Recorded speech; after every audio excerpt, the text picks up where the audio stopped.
Welcome to the Focal Insights Podcast Founder Hour edition, hosted by co-founder Joe Pollock. Joe has been in the e-commerce industry for over 25 years.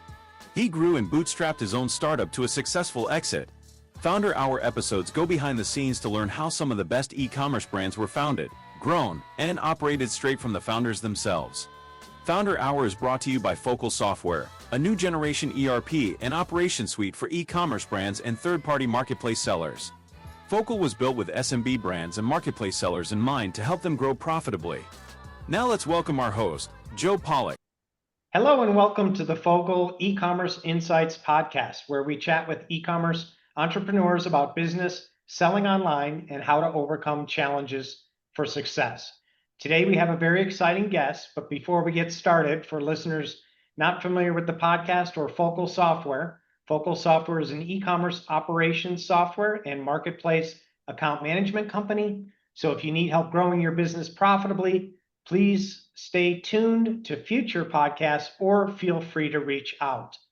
Joining us today is Muskaan Nanda, who is the marketing director of GuruNanda, a company that produces and sells oil pulling and oral care products. Muskaan has an MBA from INSEAD and a master's degree from Harvard University. GuruNanda was founded by Puneet Nanda in 2015. The company is successfully selling products in multiple retail and online marketplaces. Muskaan came on board with GuruNanda in 2023, and in the past 2 years has managed to scale and double the influencer marketing program. She currently splits her time between New York City and Los Angeles, California. Muskaan, welcome to the podcast. Hi, Joe. Thank you so much for having me. Yes, thank you. Well, we always start the podcast talking about the journey of, how you got to where you are. I understand that there's some family connection to your business, but so there may have been a path for you that was you already had in your mind, or maybe you set out and did some other things. But how did you get kind of started in the business and where you are today? Sure. So in 2015, the company started, and it actually started as an essential oil company. In 2020, when COVID hit, we had to pivot. And my dad, since he already had an oral care business, which he successfully sold in 2012, he actually pivoted into the oral care industry again. And this time he wanted to focus on his roots, and that's where the Ayurvedic focus of the company came from. And in 2017, right out of college, I did join him for a little bit. My journey has been a little bit different because I wanted to build an identity for myself before and be able to really, truly contribute to the company and its success. And so I went out, got my MBA, got a master's degree, and then came back and have always dreamed about being able to help build and scale the company further beyond what my dad's been able to do. And it's been truly an honor and it gives me a lot of pleasure to work with the family. So my brother's also in it, my father's in it, and we have an incredible staff who've been with us for 20 plus years. So it really feels like a family. Yeah, that's great. And so you wanted to not necessarily go out on your own, but you wanted to go out and get the education to contribute more strongly to the business. Is that the kind of the drive you had for it, which is it's kind of an entrepreneurial in a different way. Even though you're not starting the business, you're thinking, hey, I'm gonna come back and make this business bigger and stronger. 100%. Unless you can't improve something unless you take that from somewhere and you learn from somewhere. So I think getting that education was important for me to be able to contribute meaningfully to the business. Yeah, I like that. I think that makes a lot of sense, because if you just kind of jump right in, then you're going to just be learning what everybody else already knows. And then it just continues in the same way versus bringing new things, new ideas, and being able to identify problems and challenges that other people maybe just settled into. So let's talk a little bit about that. Were you able to come away with that business degree and come in and do a bit of an audit and almost like a consultant at first, or how did you approach that? Actually, exactly like that. And I think business schools do a great job of training and kind of building that consultant mindset. So you're coming into a business and you're seeing all the ways that it can be more efficient and improved. And I think that's exactly what my goal was coming into the business at first. I zoomed in on different aspects of the business and focused on what can be maximized, what can be more efficient, what can be improved. And based on that, I kind of settled into this influencer marketing area, which I think, we've been able to capture a great segment of the social media and be able to really promote the brand and the quality of life that people can be having and living. Yeah, it sounds like your goal, and I assume the goal of your whole team was to grow. And so you identified that, hey, this is a component here on marketing side of things where we really need to maybe modernize it. Is that a good way to think of it, or what was your thought there? I think just scale it. I think there was a huge potential in influencer marketing that we weren't personally capturing fully yet. And I think that's kind of what I wanted to tap into and expand. Yeah, and I know one of the tools that you've used is TikTok. Do you want to talk a little bit about that? Yeah, absolutely. So um, we started pretty humbly on social media and online. So, throughout our early days with the essential oils and diffusers, we weren't able to really capture the internet. And then in 2021, my father actually he started joining making videos on TikTok, and you know we were very amused, I guess, initially with the start, but as he began to grow and really find his niche, and people loved him. He was dancing, he was sharing insights and educating people about the benefits of oil pulling and talking about how harmful alcohol is in mouthwashes, how people need better and people want better. And I think that product market fit just really worked and hit it off on TikTok. And we were able to really capture that magic or that secret sauce. And videos went viral. Our oil pulling became a hit sensation, and we've been able to really ride that wave for the past several years. Yeah, I think you mentioned you were number one in some category, or Personal what's that? care. Yeah. Oh, So okay. we ranked number one for almost 2 years in the personal care section. Yeah, that's impressive. Okay, so when we talk about social media, which is a lot of your focus, I consider social media a component of e-commerce. So let's switch to e-commerce a little bit. I know you're selling in multiple channels and you have your own website. So what's the general call it a tech stack for your e-commerce side of things? So currently we're working with Klaviyo for our emails. We uh, have NetSuite as our E, E, ER, ERM, ERP? ERP, sorry, Yeah. as our ERP system. And we also have Amazon as, a lot of, we're pushing a lot of products and a lot of promotions on Amazon as well. Yeah, and when you talk about Amazon, a big part of being successful there is obviously volume, which is success for any business, volume and sales, but also good margins. So I think you guys are you producing the product as well as selling it? And so you're able to really maintain healthy margins that can support Amazon. Yes, yeah. And most of Amazon is FBA, which means fulfilled by Amazon.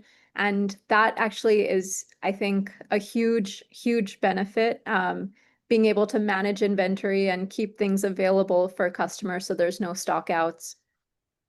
How about any other e-commerce platforms you're on? Oh, so we're also on Walmart.com, Target.com, a lot of retail online sellers that we're working with. We also have some presence on, I mean, our own channel is quite large, And a lot of people are coming to our website for, unique deals or products that they can't find available in other stores. And the website is a Shopify website, is that right? Yes, sorry. Okay. Okay, well, when I talk about those marketplaces that you just mentioned, people have a lot of questions because uh, they're not sure or hear a lot of different things for the kind of apples to apples sale volume that you can get from those three platforms. So are you working closely enough on that to speak to, like, how much do you get from Walmart compared to Amazon, or how much do you get from Target compared to Amazon, assuming that you're kind of using a lot of the same techniques? So we have very different strategies for our retail side and our online side. Of course, Walmart, Target, what they're really great at is volume. They have nationwide access. And I think with online, a lot of customers, we have to be driving customers there. We do have a lot of organic traffic, but that's mainly because we have ads running on TikTok, we have ads running elsewhere that kind of talk about our product so people learn it from somewhere else. Then they go on Amazon, find our product, and then they want the free shipping. Okay, so that's an interesting point too. So you're doing some social media or whatever other advertising to get people to see your product. And then did you just say that you'll sometimes direct them to the marketplace, or are you directing them to your website? It depends. It really depends. Depends on the product, depends on the price point, depends on the customer. Yeah. Okay. Well, that's interesting because with Amazon, like you said, a lot of people will see something in social media and just go directly there for the convenience of it. But maybe Walmart and Target, they're not that big of a 800-pound gorilla like Amazon. So they're probably not, well, I can say they just don't have the same power. Um, Well, I mean, they have the physical stores, which I think is powerful in its own way. It's there's always a debate, right? Retailer, brick and mortar or online, and in my personal opinion, I think the power that retail has, being able to walk into a store and hold a product in your hand and then decide, do I want this or do I not want this? I think that's really powerful, and that's something that, Walmart, Target, CVS, these stores do have. And we're really happy to have that partnership. And because a lot of our products, especially that when we were working with essential oils, those were hard to sell because you need to be able to try it, you need to be able to feel it, you need to be able to see the quality of the product to really purchase.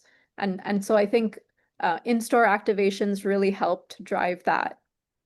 Yeah, that's a great point, and that's why you really want to do your best to optimize as many channels as you can, or be a omni-channel seller. Absolutely. Yes. The other advantage to the retail is that you will get some sales that they don't have to be the primary motivation for somebody going to a website for a product. They can just happen to be in the oral care section of Walmart and see a product, and then, like you said, pick it up and check it out and decide to try it. Exactly. Yeah. Okay, well, any challenges that you've seen for the company in the e-commerce side that you were able to overcome, either through different techniques or different software tools? Yes, absolutely. So on our website, we noticed a huge surge of people coming into our website, and clicking the basket to, but there were no checkouts. So we kind of had to analyze what was going on, why they weren't purchasing the product at the end of the day. And I think a lot of, email retargeting emails helped with that, as well as we worked with a company called Format, and they actually helped us kind of segment and help us understand what was happening in the customer journey and how to translate that into sales. And I think that really helped us as well. Yeah, that's an industry in itself. Either people not engaging or cart abandonment. So is that what you got into? Is the cart abandonment kind of? There were some concerns that it was a bot attack. where there were a lot of bots sent to our company. So we had to work to kind of diminish that as well. Oh, so that was what it turned out to be, the problem? There it that was the signal. I'm not 100% sure, but we did work to unlink back-end links that were targeted by bots. Okay, I see. And then as far as cart abandonment go, have you done any of that kind of follow-up tools with discounts or things like that? That can be very effective as well. Yeah, usually we send a 10%, 15% discount on via email for anyone that's, had something in their cart, and we've seen some success with that as well. Yeah. Yeah, yeah, cool. Okay, well, as far as the e-commerce space goes, it's currently about $6 trillion a year. Everything purchased, or 1 out of every 4 purchases is online, and that's expected to grow. It sounds like you're doing a lot of the um, things that are very effective right now in social media. What do you see for the future of e-commerce, and anything that you're gearing up for in that regard? More personalization. Everyone wants something that is curated for them. I think on our website, in our emails, we want to make sure that customers really feel like it is made for them. And also gamify things, make our website look like a TikTok page. I think that's something that will help with customer engagement and retention and keep customers engaged throughout their customer process. Customer journey. Yeah, so that's interesting when you talk about the interface itself and how people get used to seeing a certain format. And we went through that same thing with when websites were becoming very popular some years back. And then you saw a lot of television and television advertisements trying to present themselves as if they're in a browser window. It was the same thing, kind of the evolution of that. Exactly. And while managing, the speed of the site loading, etc. So it's all a Yeah, balancing act. yeah, the website's got to work perfectly. Okay, well, your journey was a little bit unique with the schooling and then bringing those skills into a specific business that you had in mind. What advice do you have for anyone, maybe any younger viewers or anyone that's looking to get into business, or thinking about perhaps getting an MBA, since that was your journey? Any advice for anyone looking to follow in your footsteps, so to speak? Yeah, I think it's super important to know what you want out of the MBA or out of your program before going in, because that's exactly what you're going to get out. If you go in with a mindset that um, you want to learn about finance, that's what your focus is going to be. And of course, there will be other learnings and insights that you'll gain along the way. And sometimes you'll be pleasantly surprised with other things. For me, I knew going in, I wanted a 1-year program for my MBA. I wanted to do it overseas. I wanted to get a global perspective. And that's why I chose INSEAD. And I have had zero regrets about choosing the program. It's given me tremendous exposure to 75 plus different people from 75 plus different countries and cultural norms in those different countries, access to a network, a global network, and learnings that scale beyond the US, which I think as GuruNanda continues to expand and scale, it's going to be a global brand, not just a US brand. Yeah, and where is INSEAD? It's located, there's 2 campuses. The main campus is in France. It's an hour south of Paris. Okay, well, that must have been a lot of fun for you. Yes, it was. Although with that accelerated program, maybe you had a lot of studying to do as well in that time. All right. Well, we talked a lot about your products, and now I'll give you the opportunity to tell any of our listeners how to find out more about it, how to maybe go check out your products and purchase, and how to reach out to you if that's an option as well. Course. You can find all of our products at GuruNanda.com. That's GuruNanda.com. You can also find it on TikTok at GuruNanda.official Instagram, YouTube, anywhere really, as well as retail stores, Walmart, Walgreens, CVS, Target, a lot of smaller retail stores as well. Yeah, very, very easy name to remember, company name, and also very targeted. So there's not a lot of competition probably for the name. So your company is going to be pretty easy to find, which is another benefit of, how the internet works. If they can spell it right, yes. Yeah. All right. Well, I think that's going to wrap it up for today. So, Muskaan, thanks so much for jumping on and sharing your insights. And thank you to all our listeners and viewers. And we'll see you next time. Thank you for listening to another episode of Focal Insights Podcast. If you like this episode, go ahead and hit the subscribe button so you can be alerted of new episodes. See you next time.